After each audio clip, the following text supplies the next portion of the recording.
is nothing. Only warm primordial blackness. You're conscious ferments in it. No larger than a single grain of malt ever. Never, ever. Never, ever, ever, baby. An inordinate amount of time passes. It is utterly void of struggle. No ex-wives are contained within it.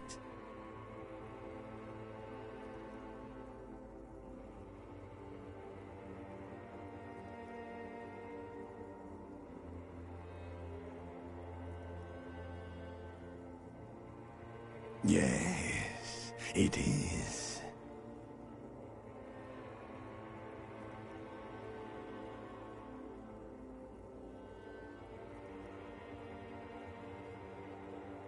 You got it, sweet brother. Nothing upon nothing upon nothing.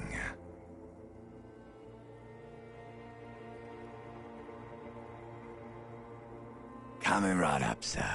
Smooth passage.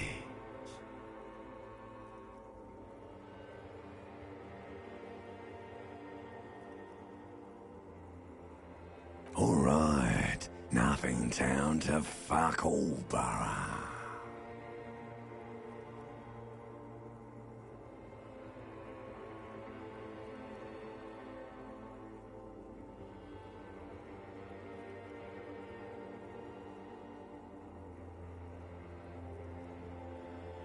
Do you want me to upgrade that to a one-way trip, sir?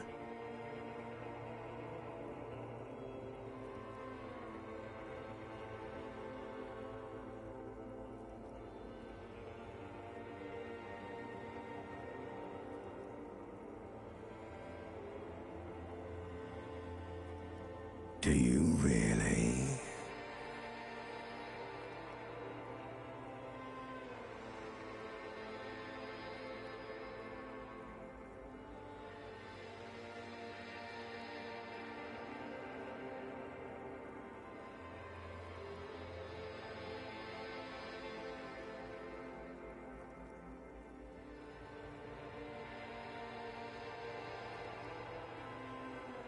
The song of death is sweet and endless. But what is this? Somewhere in the soul, like a fly to the ointment, your conscience sticks to it. The limbed and headed machine of pain and undignified suffering is firing up again. It wants to walk the desert, hurting, longing, dancing to disco music.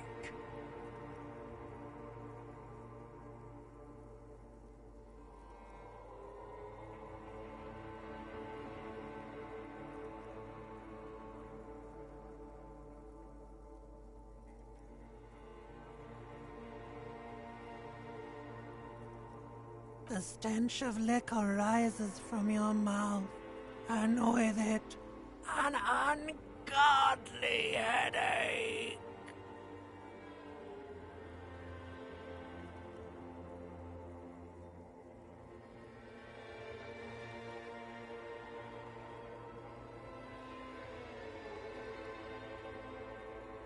A fiery streak penetrates your skull, trying to force your eyes open.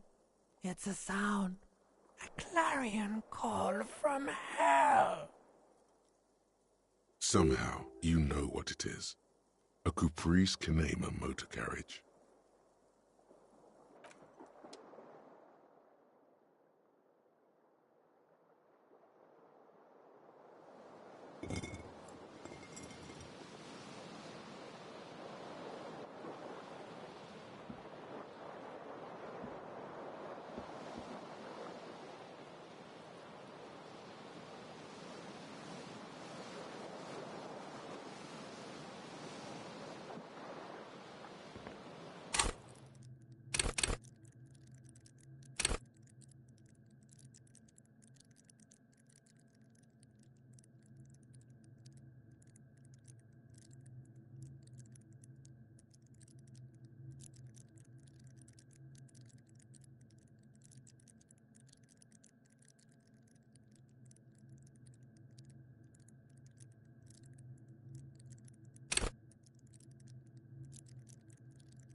A mirror hangs above a bent and broken sink.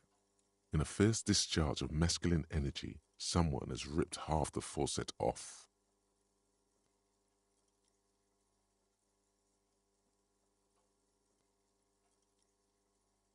Was this not the same Eno that founds empires and lays waste to cities, virile, uncaring towards the little things? Probably not, no. Hot water sprays from the faucet's base, and steam covers the mirror. You cannot see yourself, just a vague impression of a man. Suddenly, you realize you have no memory of the face that awaits you there, underneath the soft vapor.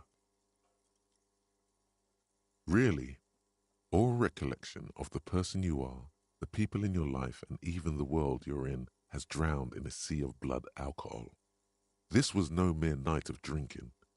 It was a deluge of world-ending proportions.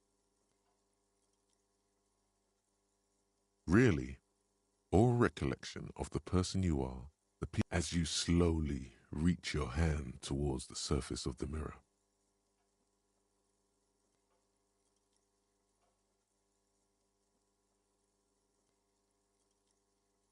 Behold.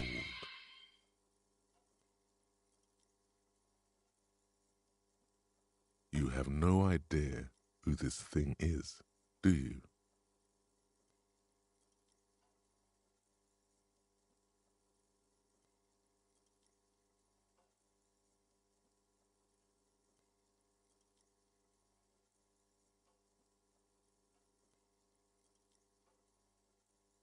Whatever it is, at least it's dead now.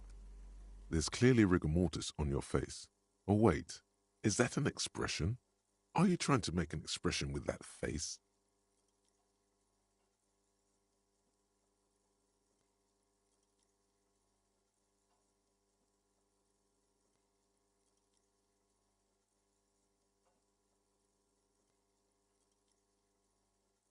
Please stop. It's horrible. You're scaring yourself. Oh my God. You can't stop.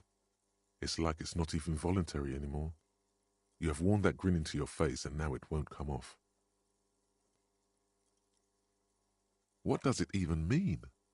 What is the emotion you're trying to convey?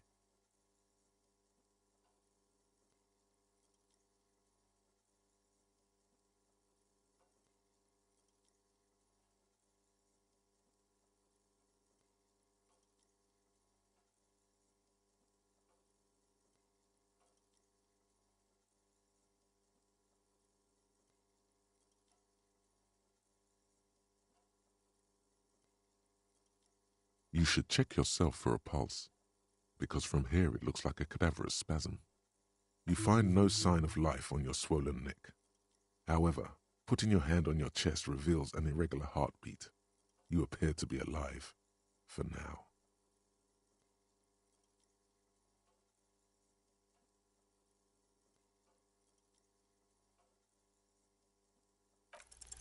It belongs in the new, the third decade of the current century. Enough time had passed from the failure of the revolution that, for a fleeting moment, free market economy seemed like the ultimate, uncontested way of life for our species.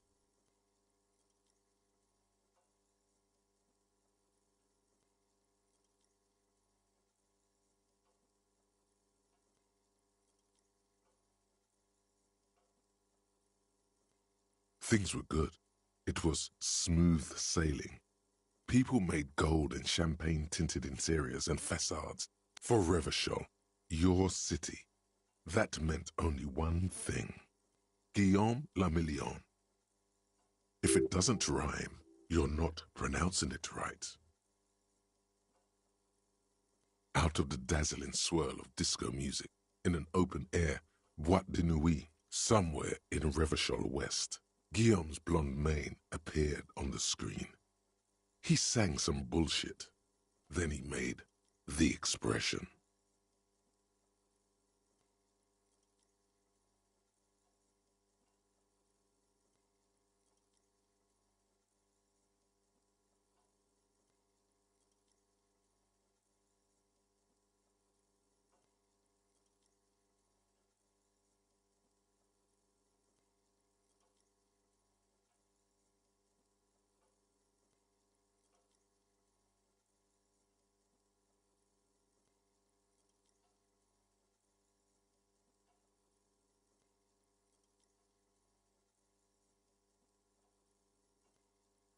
Everyone loved it.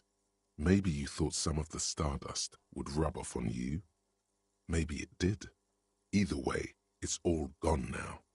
Only the grimace remains.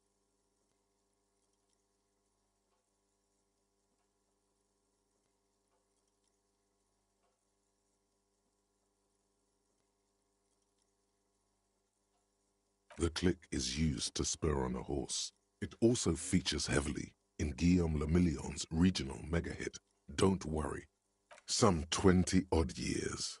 There is a vast ocean of time between right now and the expression, looking good on you, or anyone. Humanity has run aground in that time. It's a different world now. You have some understanding of the near history of disco. The rest is darkness, aside from the useless fact that the motor carriage outside was a caprice canema.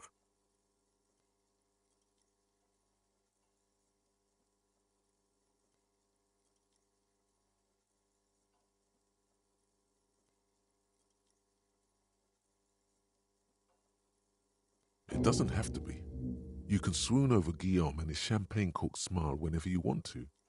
Maybe some of the stardust will return.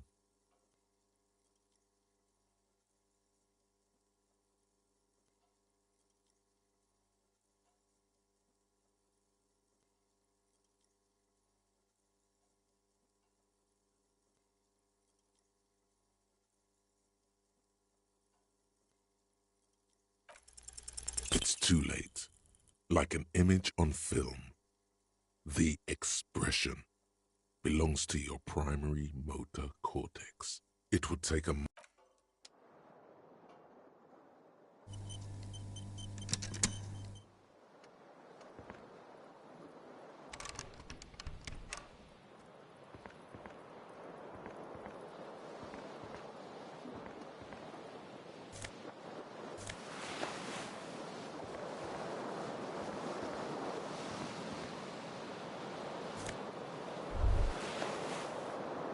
You hear a jingle. Keys are clinking in the pocket of your flare-cut pants. It says, whirling in rags, on the aluminium keyring. There is a single key on the ring. The number 1 is etched on it. It should open the door. The Whirling in Rags is a hostel cafeteria on the urban coast, frequented by dock workers.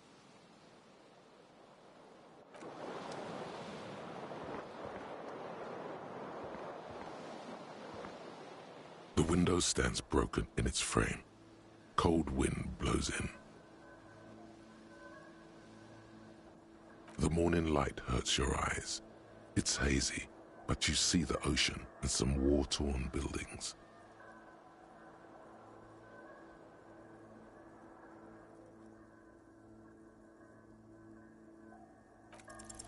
The shards face outward. Whatever broke this window came from the inside.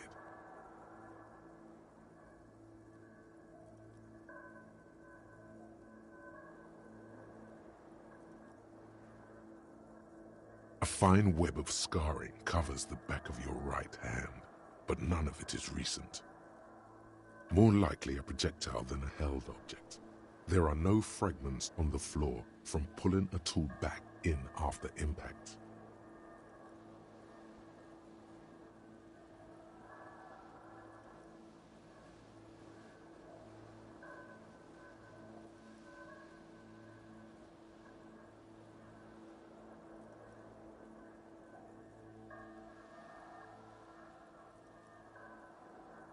It is too large for a bullet, yet too small for a piece of furniture.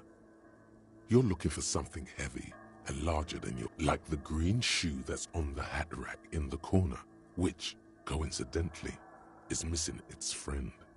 Congratulations, you smashed the window with your own shoe. Now you only have one. If you're lucky, you can still find the other on the balcony outside. The door to it should be outside your room. You mean someone else took your shoe off and smashed the window with it? This person also forced the drinks on you.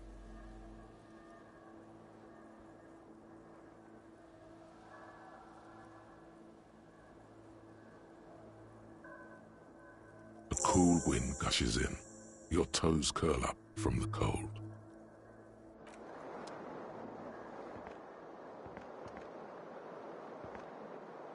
This fan has two chain pull switches. One ends in a tiny fan, the other in a light bulb. A truly horrific necktie has somehow attached itself to one of the blades.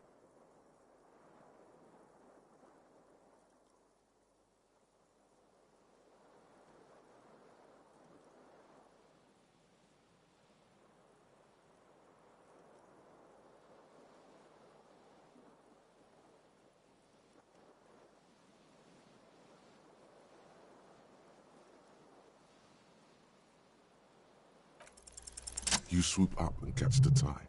Snap. It's released from the blade. What you have in your hand is a truly hideous necktie with 4 or 5 different patterns. The knot reminds you of a noose.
There they both are, 2 identical shoes, both copiously green and indiscriminately snakeskin, like 2 baby crocodiles. Good, they're balanced, comfy. Feels like the only good thing about you right now, truth be told.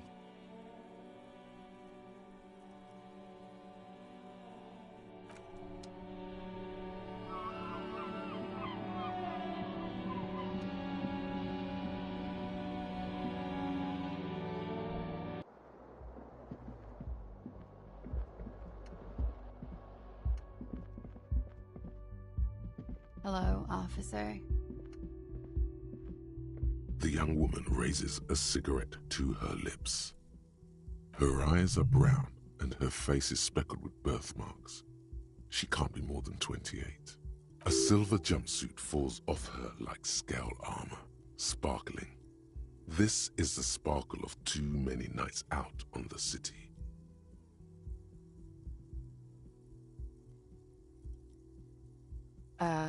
No.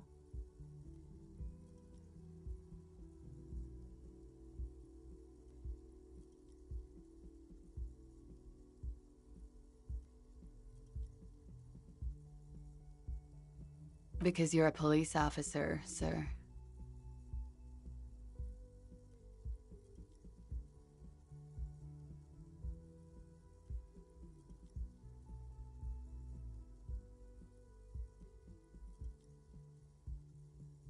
I am, yes.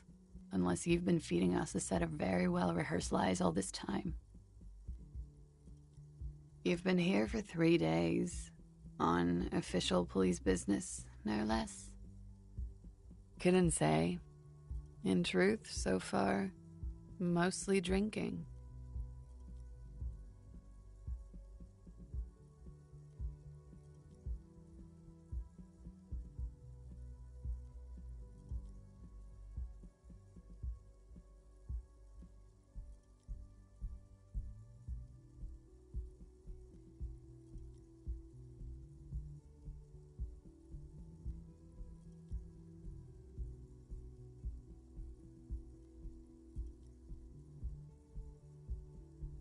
Could it be because of the drinking?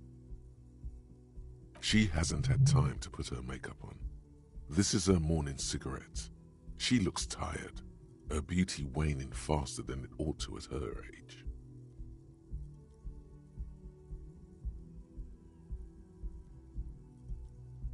Don't be so harsh on yourself. They let almost anyone be a police officer.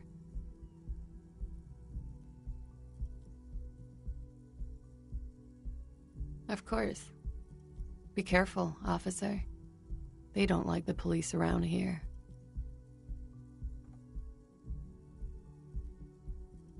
Something stirs in you as she's about to go.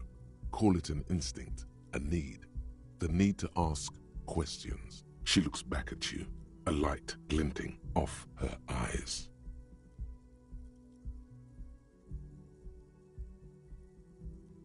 Yes.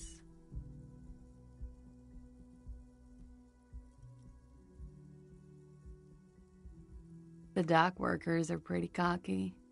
They think they're police enough. At least here on the coast. I can't say about the rest of the city. You're in a hostel, sir.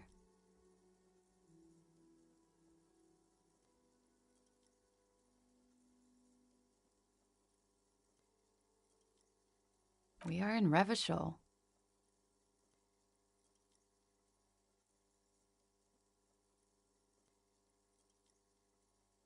Revachol is the disgraced former capital of the world, divided into zones of control under foreign occupation.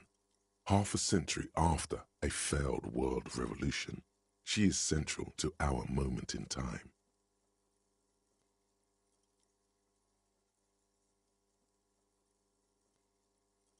Yeah?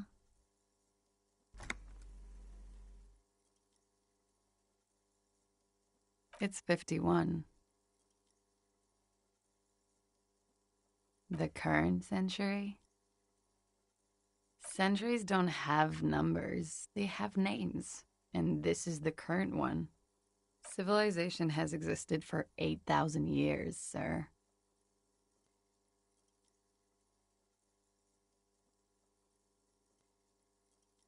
You're right. There is nothing funny about civilization.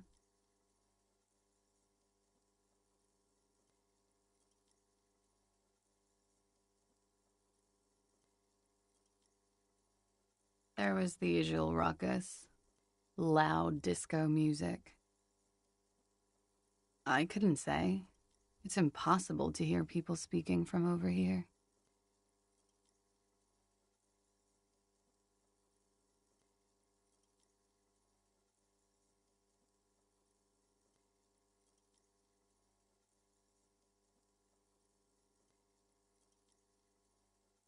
Oh, yes. Various artists. Ostentatious orchestration prime among them. Oh, that. Yeah. Whoa. The less said about OO, the better. OO were huge where I come from. I was very young then, of course, like 7. Life gets hard, but we go on.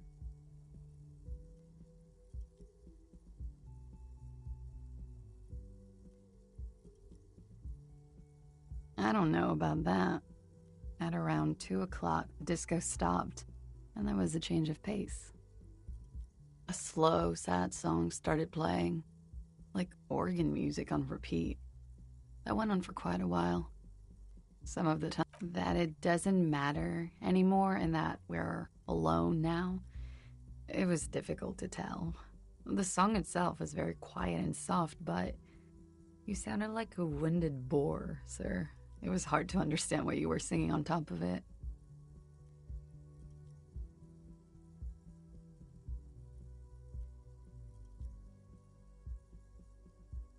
Don't be. I was going out later anyway. It didn't bother me. Then you started screaming and trashed the place.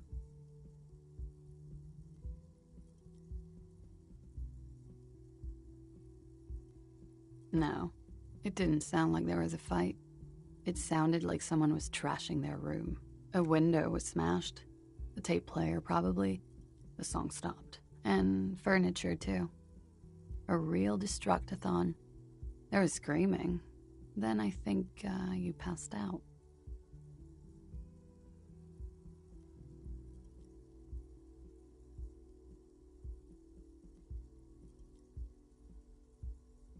There was. I think you screamed that you didn't want to be this type of animal anymore. I may have misheard, but it was sort of memorable. I went out afterwards. Everything was quiet by then, around 4 or 5. And that was it.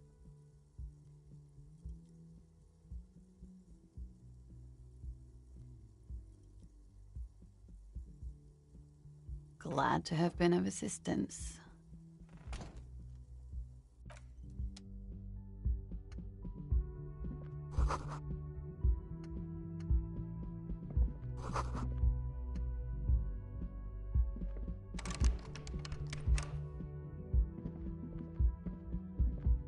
The door is closed.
You should totally sing karaoke here, the first chance you get.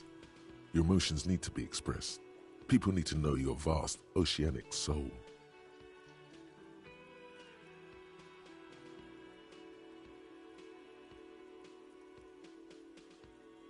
Exactly. It's measured, level-headed, and it needs to be heard. Through a PA by other people. You should sing the sad, slow song you were listening to last night. Thought it was obvious.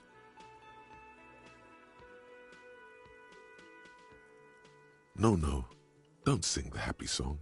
It's stupid. You have to find out how the song goes first, though. Maybe a tape of something appropriate would help.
A man in his late 20s stands behind the counter, inspecting a stuffed seabird. As you approach, he gives you a sideways glance, then looks down again. Everything is cool between you and this guy. He's a big fan. Make some small talk.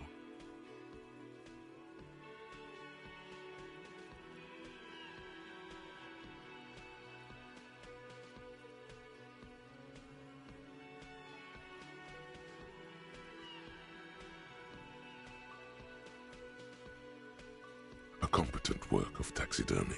The white and brown seabird lies among piles of coasters and drying mugs. One of its wings broken. The man is trying to mend it. Looks like the bird was ripped off the shield that was used to mount it, most likely on a wall. This is the Great Skua. The seabird is the symbol for the discovery of the Insulindian Isola, the part of the world you are in right now.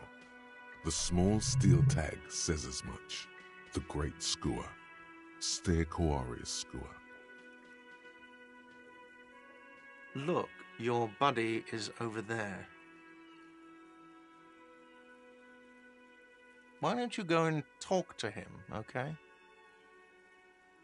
He pretends not to hear you. No, I'm not the bartender. I'm the cafeteria manager. He's very animated all of a sudden. This seems like a touchy subject. Mm-hmm.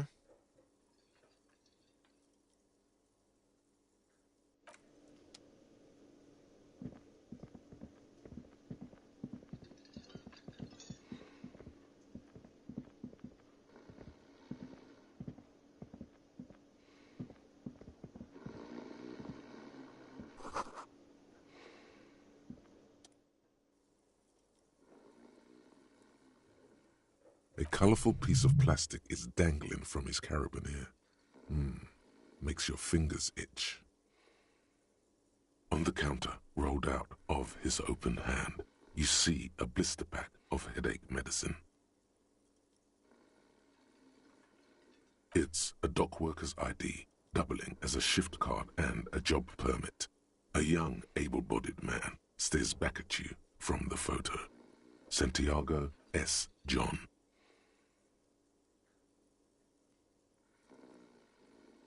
The man does not mind. You probably need them more than he does. You've just picked up some magnesium. This item is stored in the bottom left corner of the screen above your character portrait. Use magnesium to heal your morale if you have morale damage.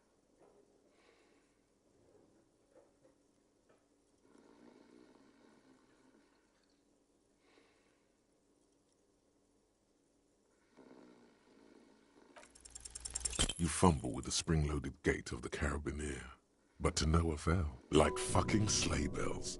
What are you? Stop finger-fucking him, officer! I'm responsible for these oafs and their stuff. Even Sleepy there. Yeah, sure. I don't care. Just don't finger-bang his stuff, okay?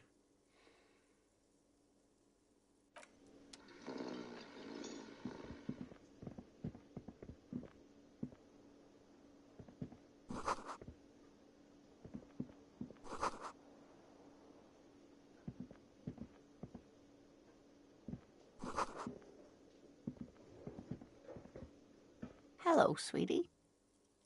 You shouldn't keep your colleague waiting.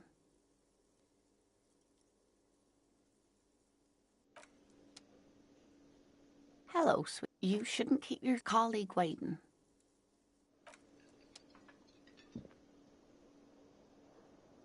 A bespectacled man in an orange bomber jacket is tapping his foot on the floor. Looks like he's waiting for someone. As you approach, he narrows his eyes and extends his hand. On the sleeve of his bomber jacket, as well as on its back, are the same enigmatic white rectangles as on your blazer. Hello, I'm Kim Kitsuragi, Lieutenant, Precinct 57. You must be from the 41st. You realize he's waiting for your name.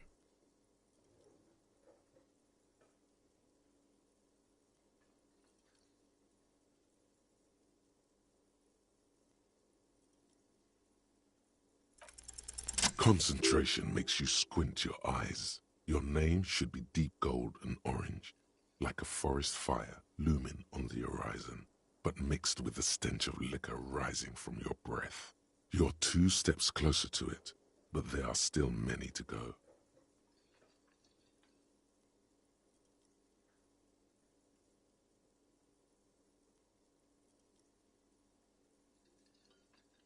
Okay then.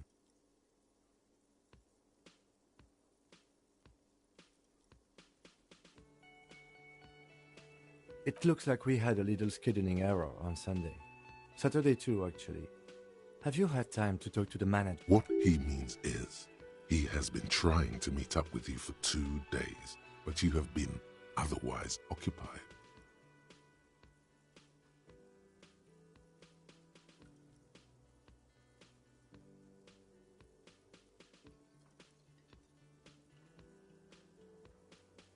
No, I don't think so. We should ask him for a rundown of the area, now that I'm here as well. I understand the scene is out back, right? It also wouldn't hurt to assure him the police are finally here. In full force, I mean. Have you mapped out the initial interviews?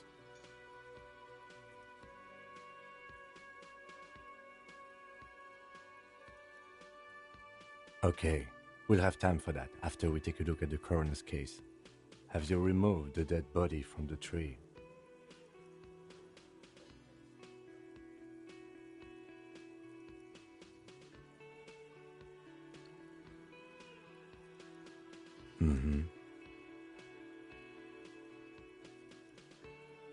So, the body where it has been hanging for 7 days straight.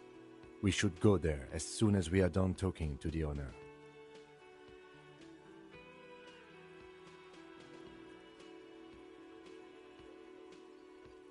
I was sent here to meet a detective from Precinct 41.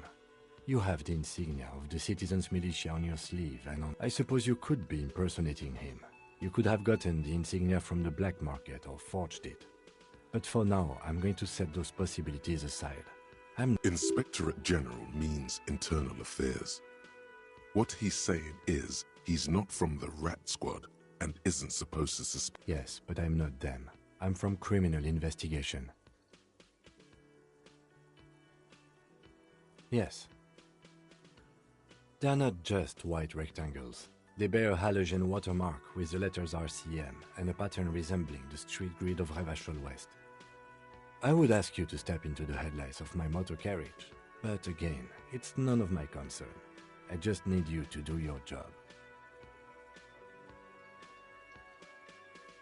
You mean you don't have a badge?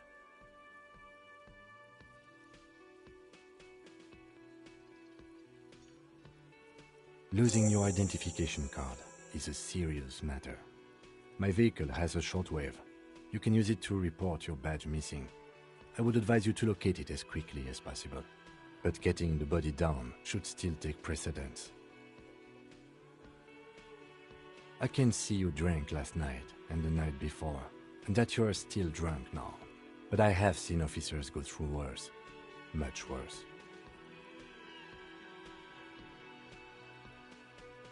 If you need something for your headache, there is a general store nearby.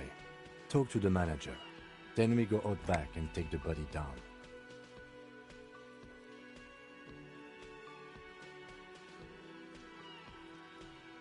We all feel that way sometimes. There is no such thing as a police officer, I'm afraid. What remains is that there is a dead body in the tree. Someone has to figure out. And then, soon after, dead bodies would be dangling from all the trees.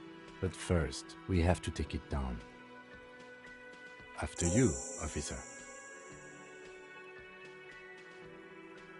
Lieutenant Kitsuragi is now in your party. You can talk to him whenever by interacting with him.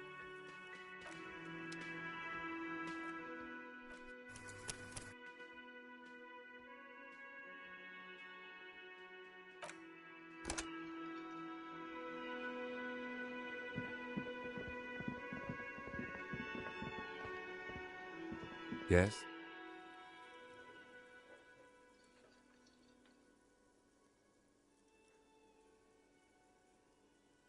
No response. He just arches his brow. He's having trouble processing it, believing it even.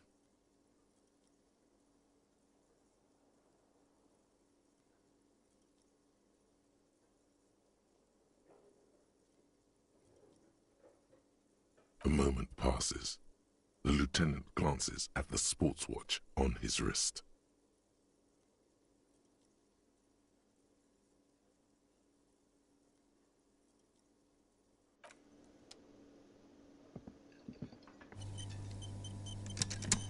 The man with the unimpressive beard notices you approaching.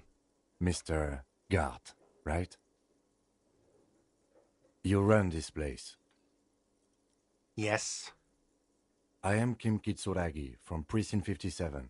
This is an inter-district investigation, so joining me from Precinct 41...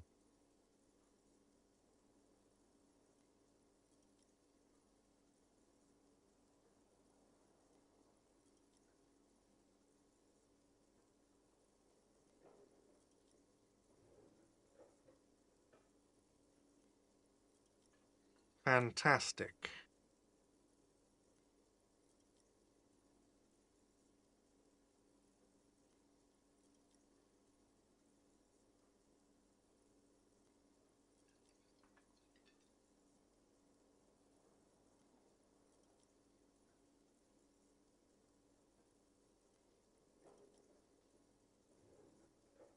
Right.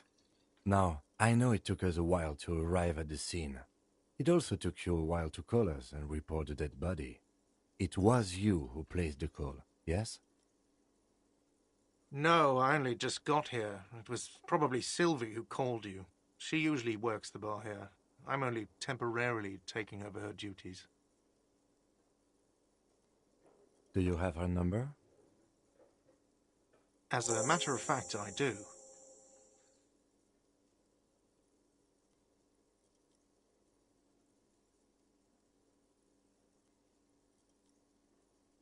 This sounds like something you can use to call this Sylvie later. You said you just got here. From where? Are you a local? What, of Martinez? No, I live in Jamrock. I only sometimes come here to keep an eye on the place. This is just one of the many cafeterias I manage. But you still know your way around, yes? In case we need directions. Yes, I know where some things are, but as I said, I don't live here. I just used to work here. And I'm not going to start working here again, if that's what you think. I didn't imply that. Detective. He probably means this is where you step in and ask your questions.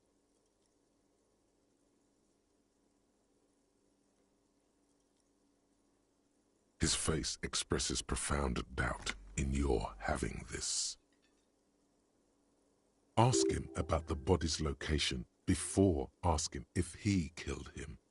People give up information in the more innocuous questions, which you can later use in the more sinister ones, not vice versa.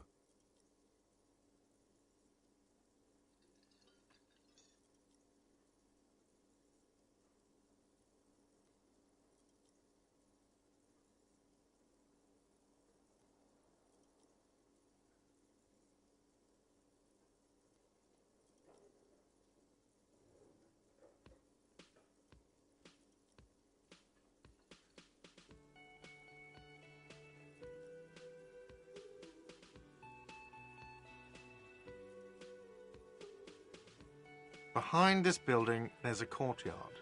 They hoisted him up on a tree there.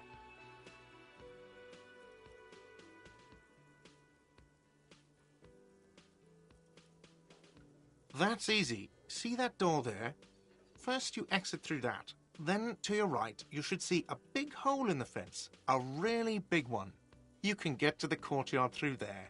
No need for the keys. The hole is big enough for the Franco-Nigerian cavalry to fit through. This man means the heavy cavalry of the innocents Franco-Negro, sweeping over the plains and nations of the enemies of mankind. 5th century style. Unified currency and the concept of cool came in their wake. They wore lamella and carried guns. But first and foremost, Franco-Nigerian heavy cavalry was real. She went away because none of your business. Have they not been telling you you're a cop?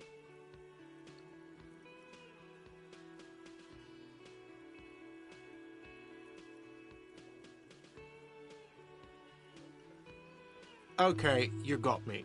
She went away because of the dead body out back. And because I asked for her number. That's why Sylvie went away. I hope you appreciate that.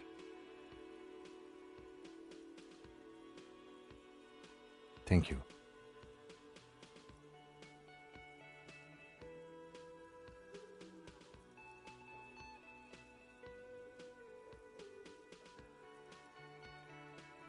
I asked an employee out. She didn't want to come, but felt obliged to. It was a bad idea. Now, what is so goddamn fascinating about that for you? It's got nothing to do with the lynching.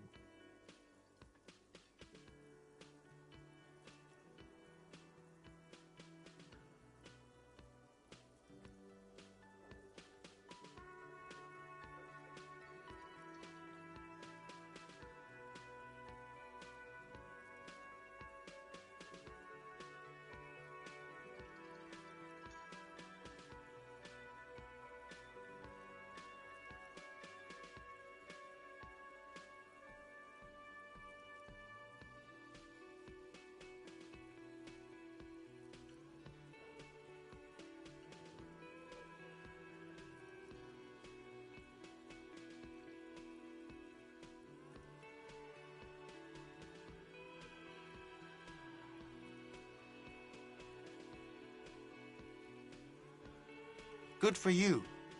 Was there something else? I'd like to get back to what I was doing. I don't know who killed him. I'm not the police. That's your job. This is it. He said they hoisted him up on a tree. Who is this they, if he doesn't know?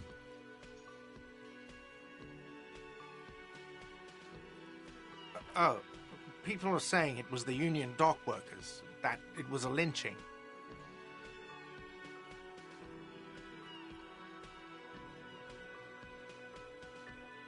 The locals, the customers, the people who eat here, a lot of dock workers eat here. Sylvie told me everyone knows the dock workers did it. Did the debarders themselves tell her this, or is it a rumor? I don't really know. You'll have to ask her. I would suppose it's because they have nothing better to do. You mean the strike? Yes, the strike. The man they hanged was a security guard for the harbour company, I hear. A mercenary. The unionistas probably thought they'd send a message.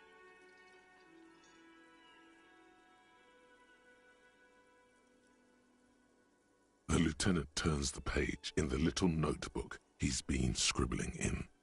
Let's go. Not so fast. You owe me 130 real.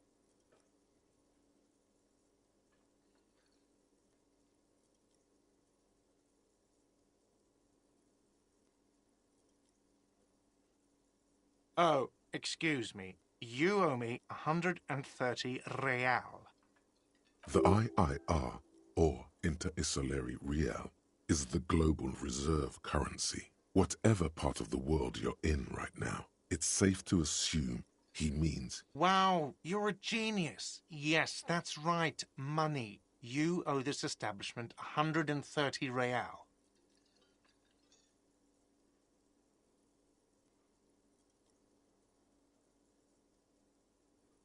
Let's see. 3 nights at a tariff of 20 real comes to 60 real. Then there's the window you annihilated. The hole in the window was the first thing I saw when I came to work. So don't try to tell me you didn't. Another thing you've annihilated is half the bar. You've run a tab of 30 real. Actually, more, but we'll round it down to 30 for your hard work maintaining the stability and order of Revachol. That's 60 plus 40 plus 30 equals 130 real. And yes, real is still money. What are you, a philosopher?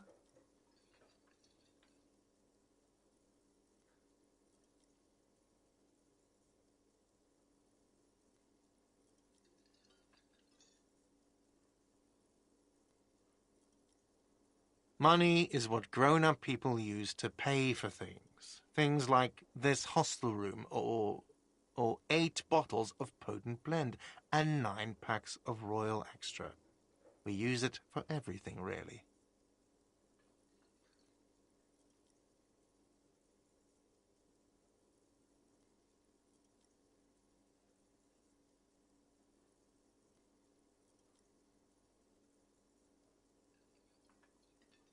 Are you serious? From your work? I don't know. You can take bribes, I guess. I'm sorry. I don't think cops can take bribes.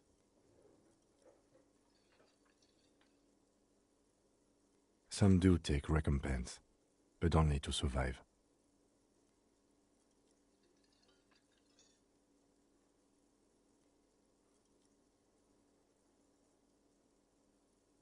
Yes, it is.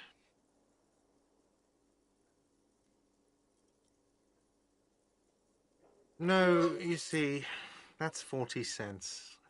Cents are a form of currency 100 times smaller than the real. I'm not even going to take this. Come back when you... Yes. The cafeteria manager stands, isn't it evil? The order of magnitude between what is asked of a person and what they have. It does, doesn't it? There's a shuffle of nylon as Lieutenant Kitsuragi looks for something in the pockets of his orange bomber.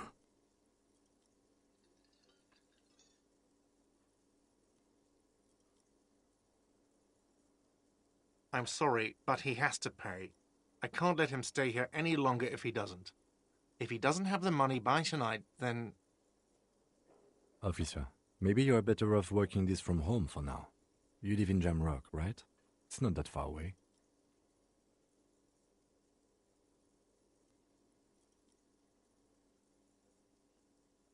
Officer, you really need to take this up with your station. I have a shortwave radio in my car. Call them, ask for assistance. We have to get this investigation started now.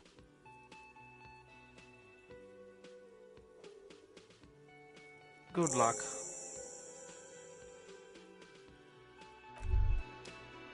By the way, where is home?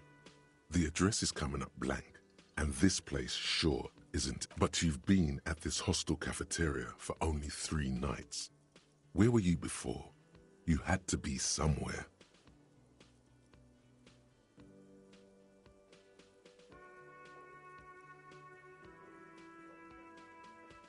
You don't really know, do you? South, maybe. Doesn't sound like somewhere you can stay if you run out of money.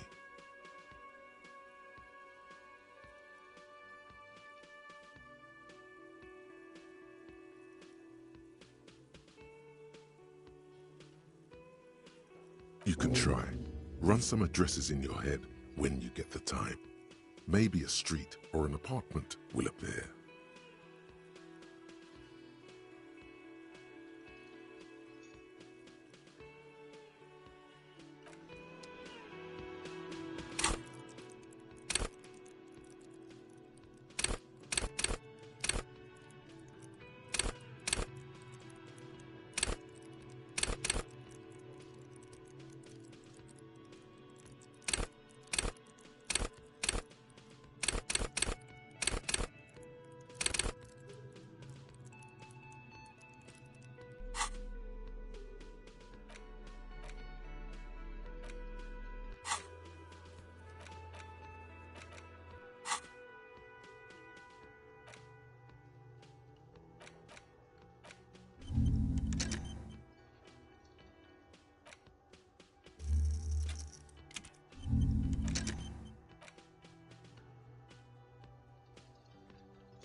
Yes?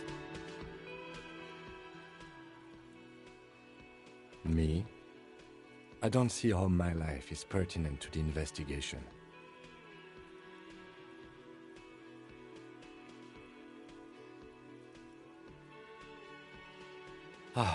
If you insist. What do you want to know?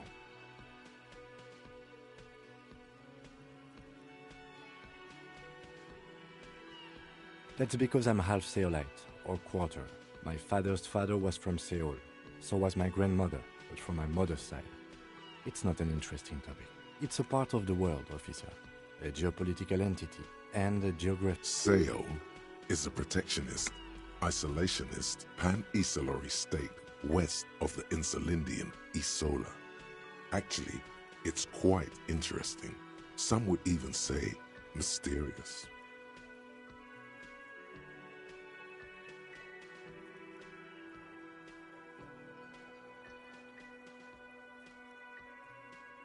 You're barking up the wrong tree. I don't speak a word of Seolite. I've never met either one of my grandparents, and I've never been to Seoul. I'm a regular. A point of pride to him.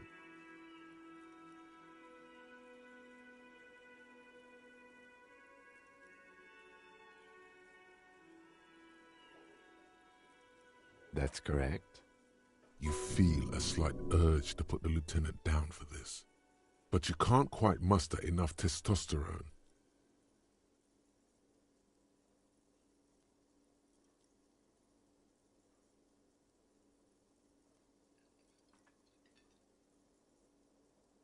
Are they? They are mostly just cumbersome. What do you mean?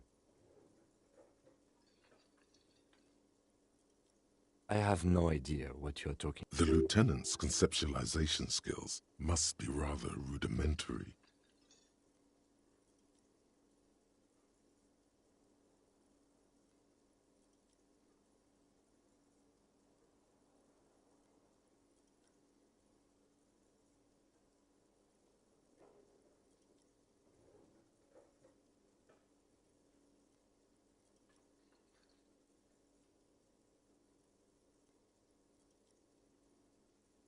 What? Think? I do most of my work inside my notebook. The lieutenant produces his small blue... We all have our different mediums. His is written. Good. Let's change the subject. What do you want to know? Maybe you can tell me what you do know to help me narrow it down a bit. Then you are not that far behind, actually. Do you want me to brief you? 3 days ago, the RCM Emergencies Desk received a report about a security guard who was found hanged in Martinez. An anonymous caller said there was a dead body behind the Whirling in Rags hostel cafeteria. The cadaver had been there for 4 days. No one had come to investigate. During that time, the victim had been stripped of his belongings. The caller did not identify him, but used the word lynching. There is an ongoing labor dispute between the local dock workers and the logistics company Wild Pines. I was told we should approach the death as part of this dispute.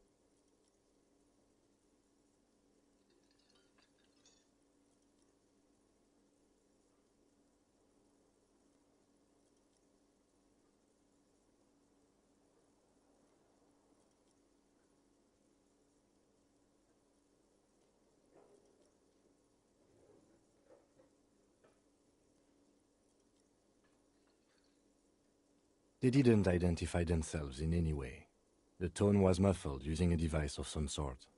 The desk could identify neither the callers. There's a strong prejudice against involving the RCM in what's seen as union matters. The dock workers' union is the de facto police in Martinez. Now it appears they've started executing too. We cannot allow that. That's us, the Revachol Citizens Militia. We're the police in this city.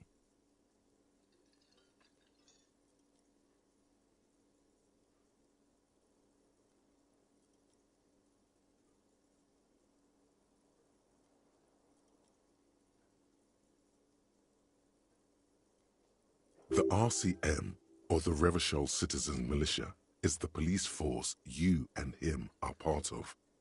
A self-organized peace corps of the occupied city of Revachol. The RCM operates within a legal twilight, yet its authority is rarely questioned. It's super useful to know this. That's right.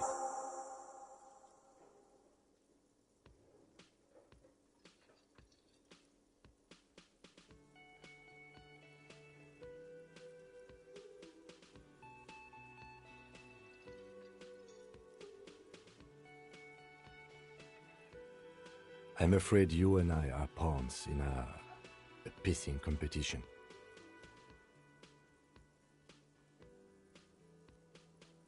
You don't know? I assumed you were in on it.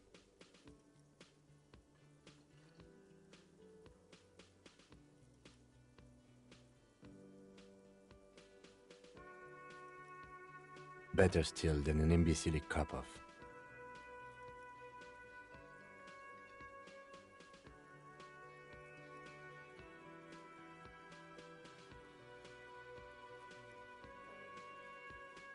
It's just stupidity. We shouldn't waste any more time on it. If you want my take, ask me after we've inspected the victim.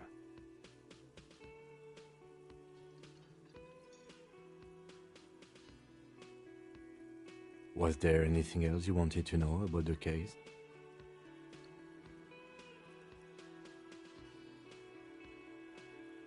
No, it's not a particularly mysterious case. The deceased is a security guard for a corporation involved in a labor dispute. It doesn't take a DeLorean polymath to put the pieces together. I just don't see the case getting more mysterious than that.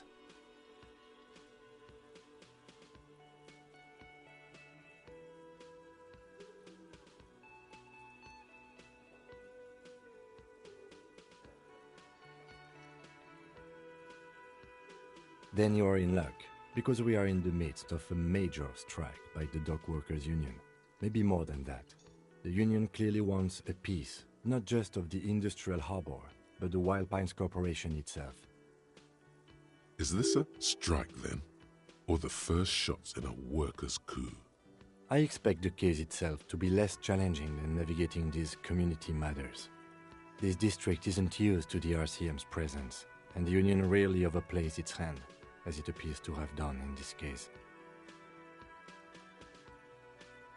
Strike, coup, revolution, it's brigandage.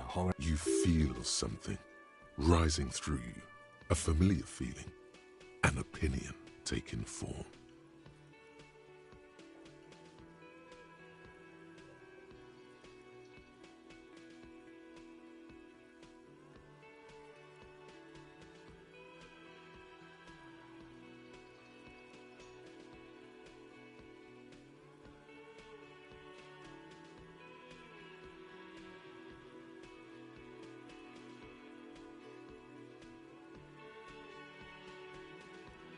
When I said we have to navigate community matters, I did not mean we have any say in them. I meant we should be careful. If we are not, the shit will blow right in our faces. From an imaginary fan.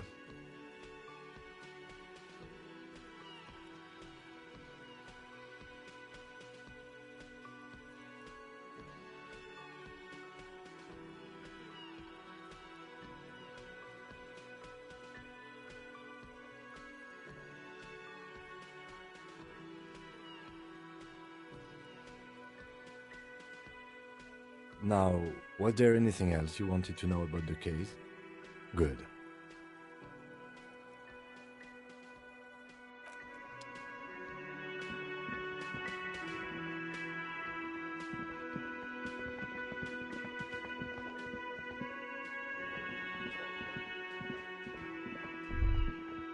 The theme on that pinball machine is a standard royalist theme, used on everything from pinball cabinets to full-flavor cigarettes. Clinging to a picture book version of the past century, waiting for the king to come back and cast out all the profiteers and homosexuals. Basically, imagine a yellow plastic crown with a liquor brand emblazoned on it.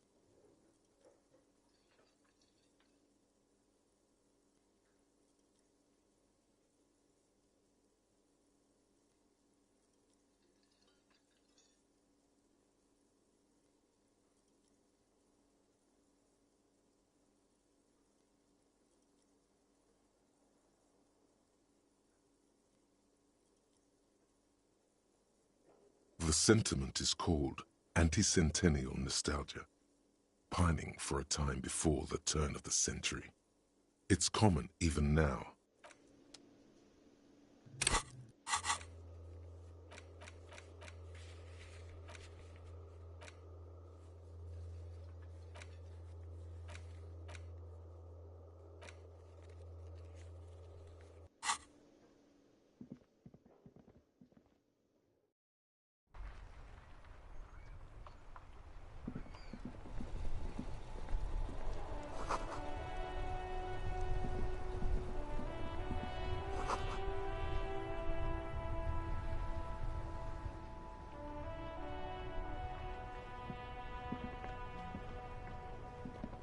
The RCM in Martinez.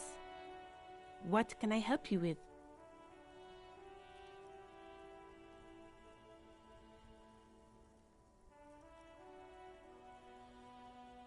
We don't see a lot of police around here, that's all.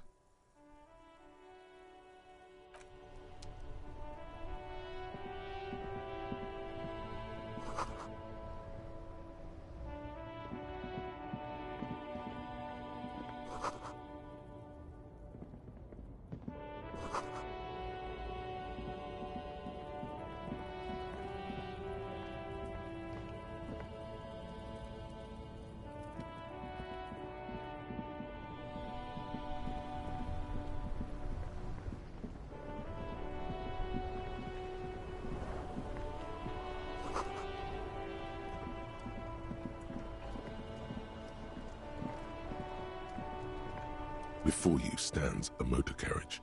The bodywork is covered in blue and white livery, bearing the number 57. Vapor emanates from the large engine on the back of the vehicle. It hasn't had time to cool off yet. This must be the infernal machine that tore you from oblivion. The Caprice Kinema motor carriage.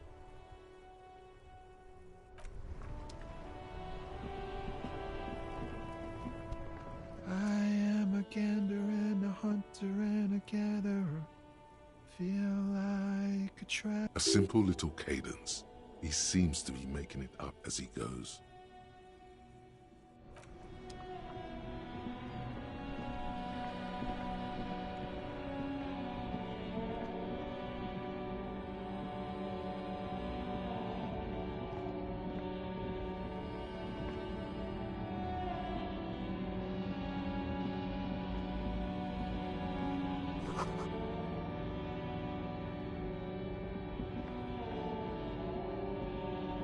An old monument stands in the middle of the traffic island, pointing toward the sea.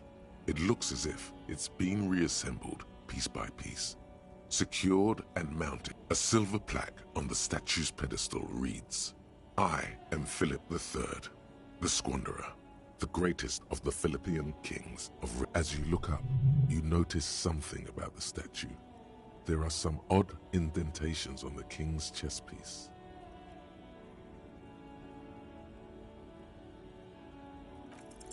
Even by the standards of the Philippian kings, old sumptuous Philip was known well.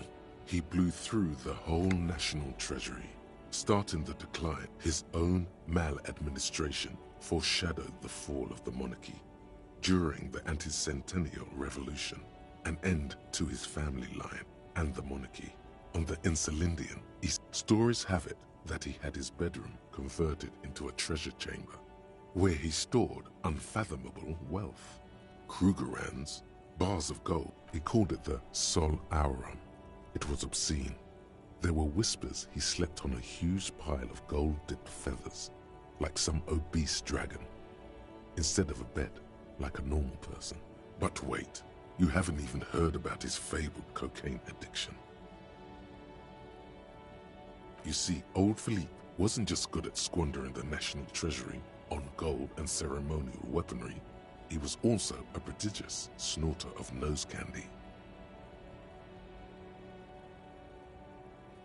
That's what the revolutionaries said 150 years later, right before they emptied out the royal mausoleum and dumped His Majesty's mortal remains in the Insulindian. Cocaine.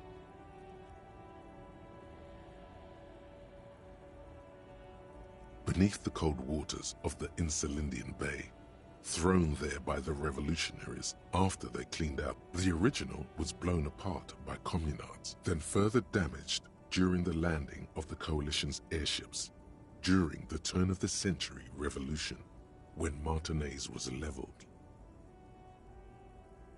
Most historians think the coalition's hasty landing may have ultimately saved the statue, if the communards had more time. Some years ago, a group of liberal, artistically inclined individuals, designers mostly, thought it would be ironic to restore the statue of the most wasteful ruler. The statue is supposed to capture the moment it was blown apart, like an instant frozen in time, a rare butterfly trapped in amber, floating on a sea of shit.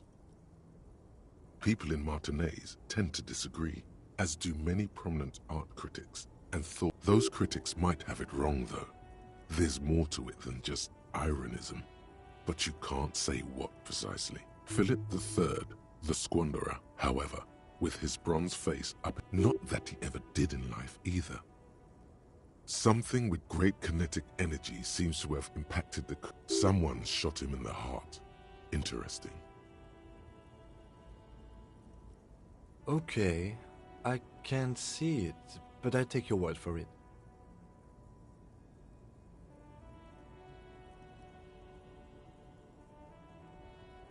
Well, Martinez is riddled with bullet holes. This place saw a lot of action during the revolution, but the statue is recently renovated, so maybe a joke? Target practice or a political statement? Why not? What this shows us is guns aren't too uncommon here, and people still shoot them, sometimes at kings. The king stands high above you, surveying the bay, mute and indifferent to...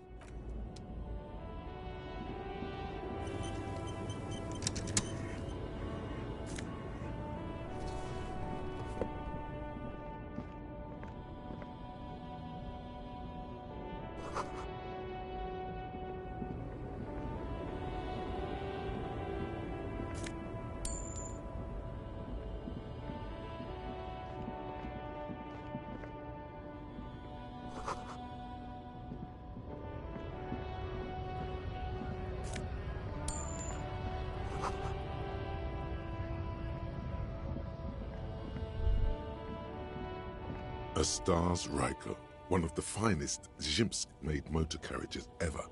An oldie, but a goldie.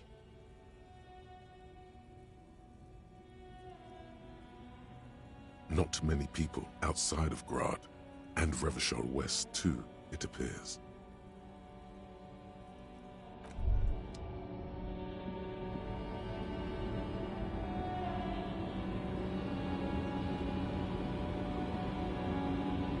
small, wrinkled woman does not greet you. She nods along to something on her radio. A photograph is clutched in her hands, and the photo, an ambrotype from the turn of the century, as golden as her smile.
Old call box with a matrix of push buttons lists all the companies in the East Delta Commerce Center.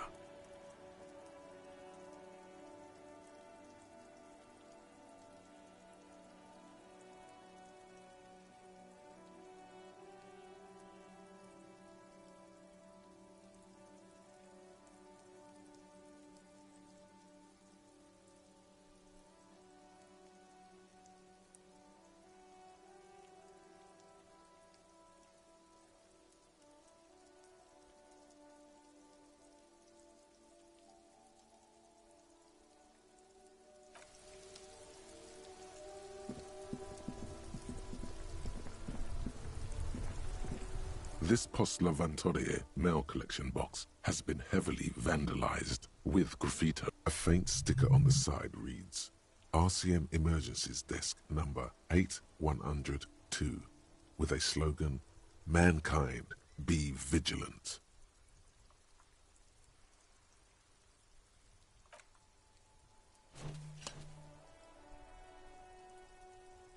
The box seems happy. Eat shit pig, fucked by the coon, and St. G with a crown have been scribbled on it. Jenny is a whore, and best set mailbox also.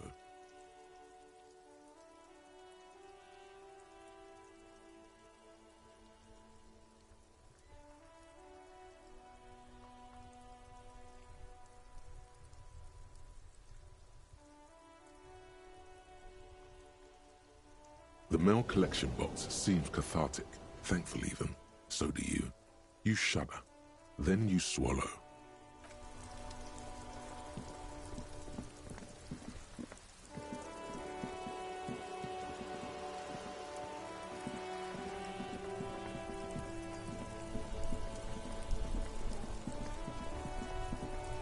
You're back.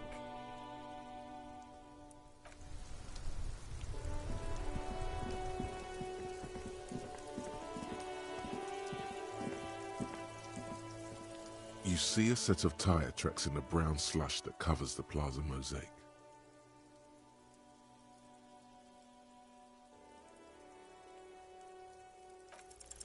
The tire tracks were left here by an unknown event that took place some days ago. It's a message, written in the language of burnt rubber.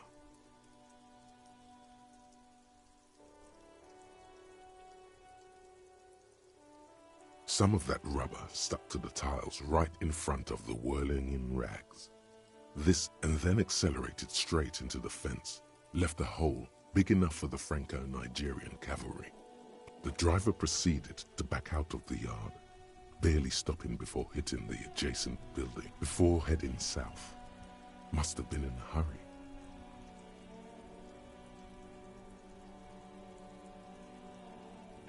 You are correct.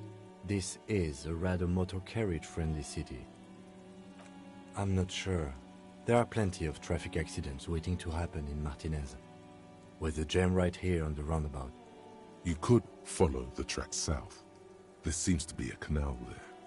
See where they went, if you find the time.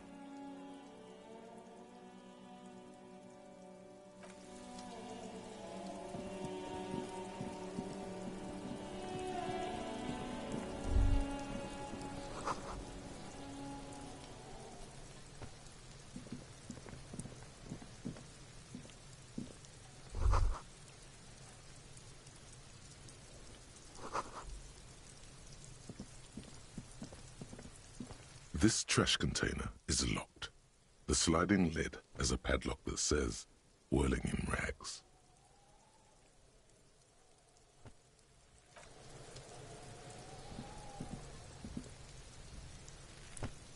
Kuno, the pig's getting pretty close to me. Come to snuff my shit out, I think.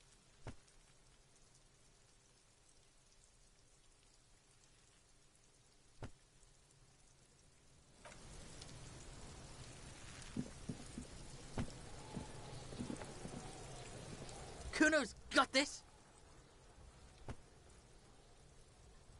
If there ever was such a thing as an ugly kid, then this is it. He's... Oh yeah, nappa comfy, Kuno!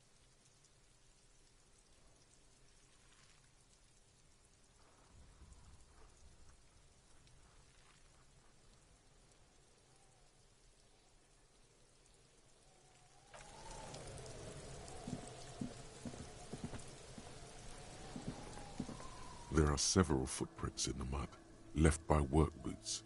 Anywhere from 6 to 12 pairs have walked here. Heavy workers' boots with reinforced toes and hobnails, all over the yard. Isn't this something an industrial worker would wear?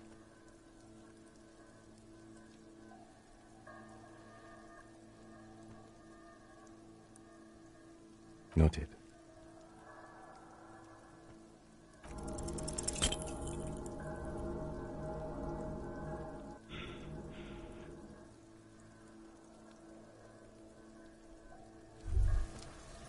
Despair creeps into you, getting fat on your weakness. You're still coming up with sentences. That's a step up from total annihilation, right?